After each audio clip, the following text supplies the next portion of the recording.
Hi, good afternoon, everyone. My name is Holly Shaffner, and I'm a member of the Festival's Advisory Committee.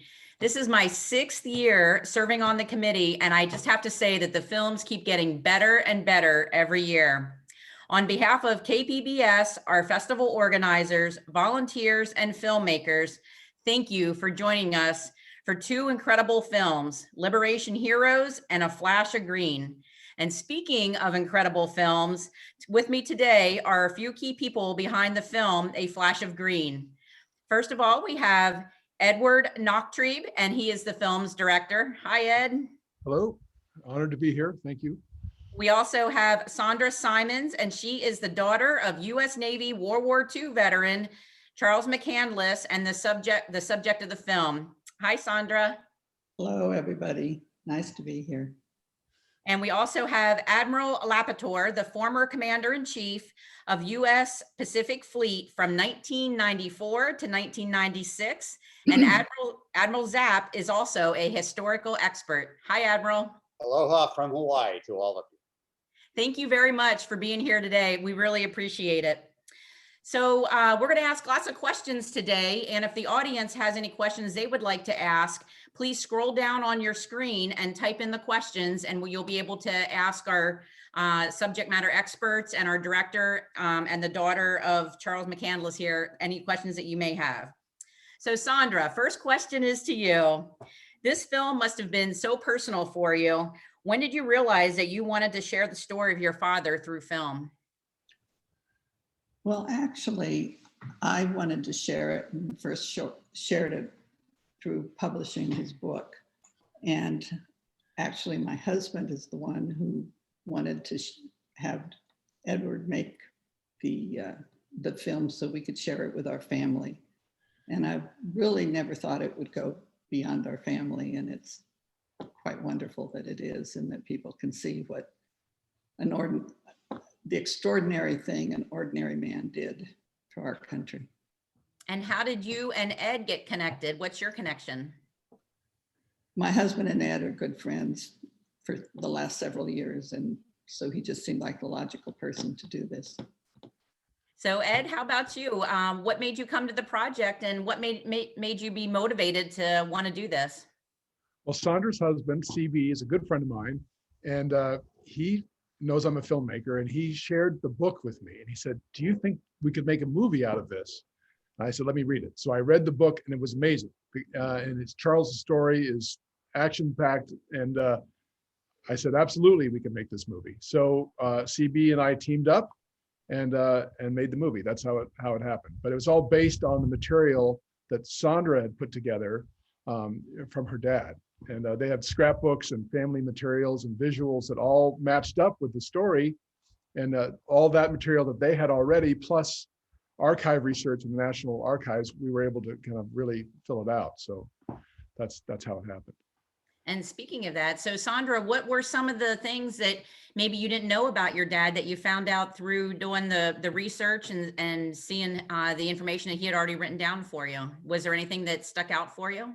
Well, the first thing is as growing up, we knew nothing about what he did in the war except that he was at Pearl Harbor. He said nothing else. And then he wrote the memoir. I was the editor and publisher, but he wrote the memoir, and even my mother had no idea all of these things had gone on. So it was a complete surprise. And he did the memoir in about 88, 89. So the whole thing was so amazing, and it's hard to even imagine what he went through and that he got through it.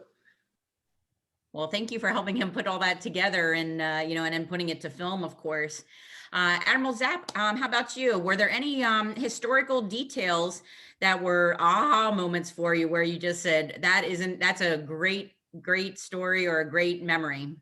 The entire book is a spectacular read for a naval aviator, former naval aviator, and the movie comes through and expresses it even better.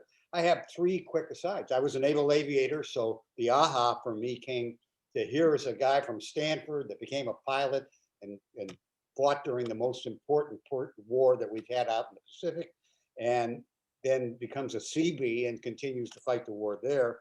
followed by what happened to him at Pearl Harbor. I'm the former chair and current board member at the Pearl Harbor Aviation Museum. We are dedicated to that day of infamy and what happened afterwards, and to read a book and see a movie about a young lieutenant who did extraordinary things, as Sandra said, was really eye-opening. Wow. So can you tell us about how you found that exact spot where Charles was wounded?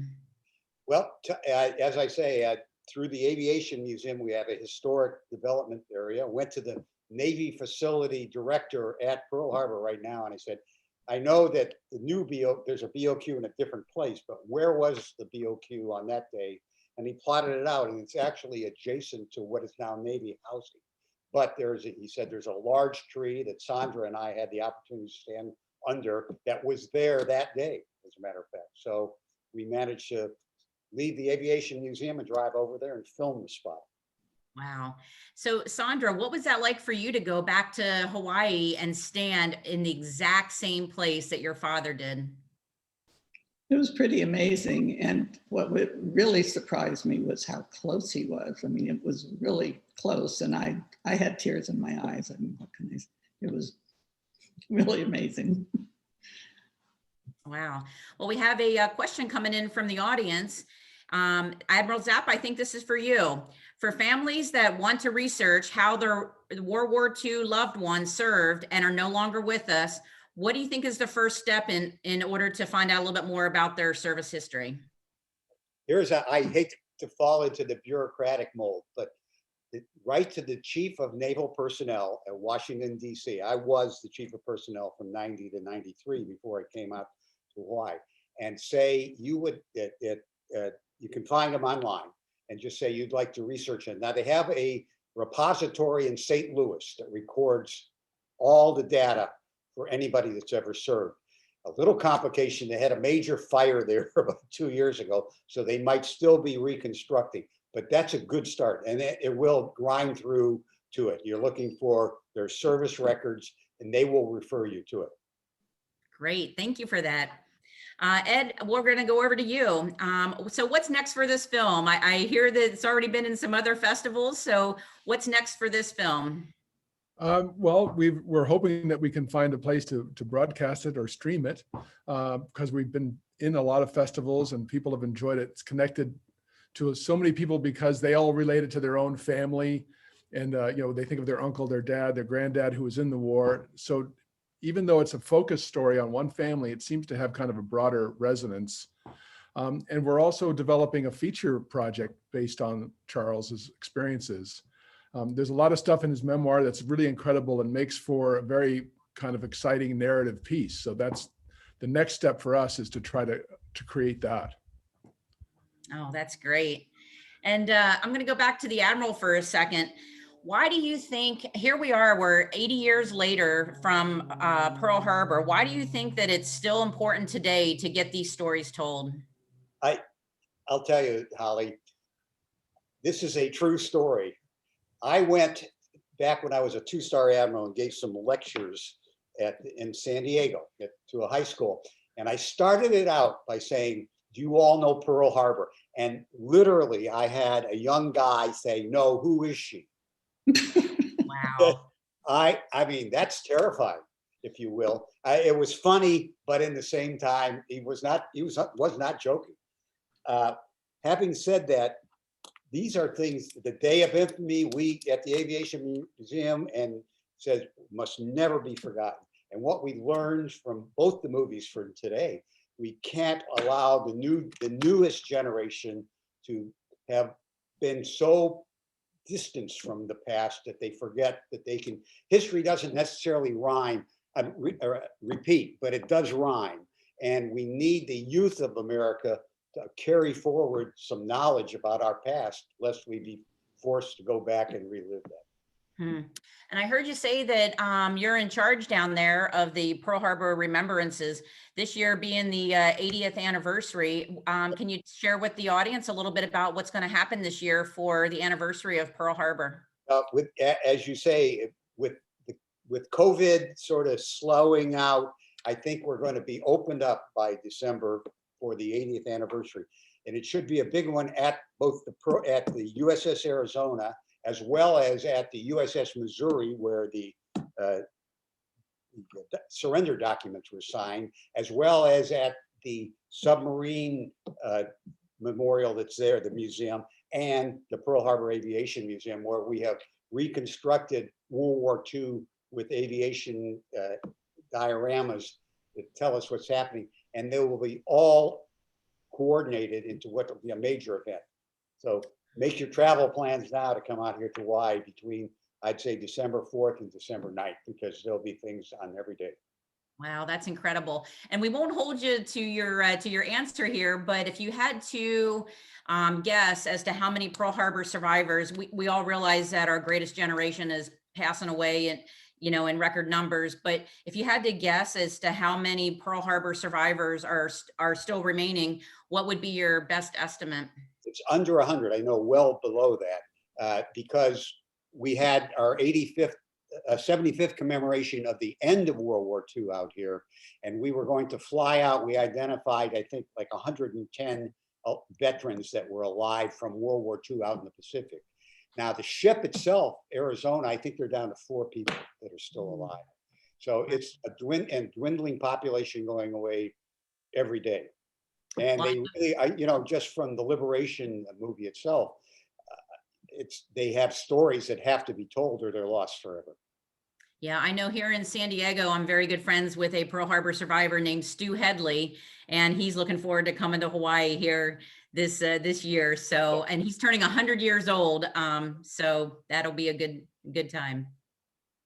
Actually, I think I met him 5 years ago when he was out here. He is still he's on the go all the time. And just like what you said, Admiral, about educating our young, you know, elementary, middle school, high school students, you're right. He goes out and educates them on what Pearl Harbor was all about. Yeah. So we have another question here. We have a question from Lorna in La Jolla, and this is for Sandra. Your father's service is amazing, but he left the Philippines in a rather unusual way. Did he get in trouble for leaving this way? I don't think he did. I don't think he told anybody. And I believe one reason he didn't want he wrote the memoir, and then the first publication was just for family and friends. And I think there were people involved and he didn't want to cause any problems, and he didn't want anybody to know about it. So he passed away in 2001. So I thought by 2014, it might be okay. So he did not get in trouble for it. Yeah, And I'm sorry, go ahead, Ed. I was going to say the details of how that happened are in the book, Oh, you know, yeah. the memoir. So if you want to, it's pretty complicated how it came out, and it was honorable, but it was complicated. But it's in the book if you want to check that out. And where can the audience find the memoir, the book at? Sandra, The website is A Flash of Green Memoir. flashofgreenmemoir.com. Okay. And that's my website. And it's also on Amazon and all of the books. And I'm not getting paid for any of this, but it's a great read. I mean, it's a wonderful read. It's from an old naval aviator, and he ended it the way you'd want a naval aviator end it. That's take independent action to resolve what would be possibly an important and impossible situation to resolve through legitimate chains. Oh, And wow. I mean, I admire most the way he got off island. Write your own order. Admiral, I think this next question is for you. I know that you talked about how service members that served in the Navy can find the records, but do you have any information on how the Army, what if somebody served in the Army? Would that be the same process? I do not know. I'm embarrassed to say I should, because some of my best friends are Army commanders. I don't know, but I know that the Navy process is write to the Chief of Naval Personnel in Washington, D.C. and request that, and they will then refer you to the St. Louis repository. I don't know if St. Louis is for just the Navy or for all the services. Can't help. Okay. Yeah, the second part of the question says that her father never spoke about his experience in the Army, and so she wants to know a little bit more about it. If she can find the documentation that, and as they would for every Navy person, there's a DD 241, I think is the name of the form, and it lists the time of service, what specifics took place, and what awards that person might have had, and what rank. So you can get quite a bit. You can get started down the road that Sandra had delivered to her through this memoir. Great. And Ed, we're getting ready to wrap it up here, but is there one message that you'd like to share about this film? Wow. One message. I think I was listening to that last question about how somebody's father didn't tell their war stories. I don't know if it's generational, but it seems like the guys from that war came home and really didn't talk about their experiences. And I feel like this movie, helps uncork that a little bit for people and get people to tell their stories. I think there's a great value to storytelling and sharing stories and families in particular that have family members that have gone to war either now or in the past. It's always best to have the conversation. I guess that would be one thing I would say. Well, that's great. And we certainly appreciate Sandra for sharing that family history and that story, because if you haven't shared that, then we wouldn't be here today, obviously, to talk about it. Well, I think it's important to know what those extraordinary men did. Yes. And women, excuse me. Yes, absolutely. And Admiral, what about you? What makes this story so relatable to our audience or to viewers? But I'm going to go off track and answer a different question, Holly. You're the Admiral. You have that authority. This book is such a good read, and the documentary is so good. I think someone should talk to Hollywood at a time when they are searching for good scripts and change this into a full-scale production. And I don't know, Clint Eastwood 40 years earlier would have been the ideal guy to play Charles McCandless, and Tom Cruise is probably too stereotyped, but he could fit into that role too. But this story would make a great movie production that would also introduce people to the history of the time. Wow. Well, thank you for that. So we have to close out here, but Sandra, Admiral, Ed, thank you so much for being part of our discussion today. I know that the audience got a lot out of it as well, and we just can't thank you enough for being part of the GI Film Festival and sharing the story of A Flash of Green. So today is the last day of the GI Film Festival. Access to rent the films as a video on demand option continues till the middle of next week. You can secure your rentals on the film website at gifilmfestivalsd.org. Thank you to all involved for making this year's virtual film festival possible, including my fellow advisory committee members, the Film Consortium San Diego, our filmmakers, our festival sponsors, and our partners, the California Arts Council, Scatina Daniels Communications, National University, Task and Purpose, and the San Diego International Airport Arts Program. In the reminder email you got for the screening, there was a link to our attendee survey. It just takes a few minutes of your time, and your feedback will help us make the 2022 GI Film Festival an even better event than it was this year. So thank you very much for tuning in, and thank you to everybody who participated in the panel today. We appreciate it, and have a great day.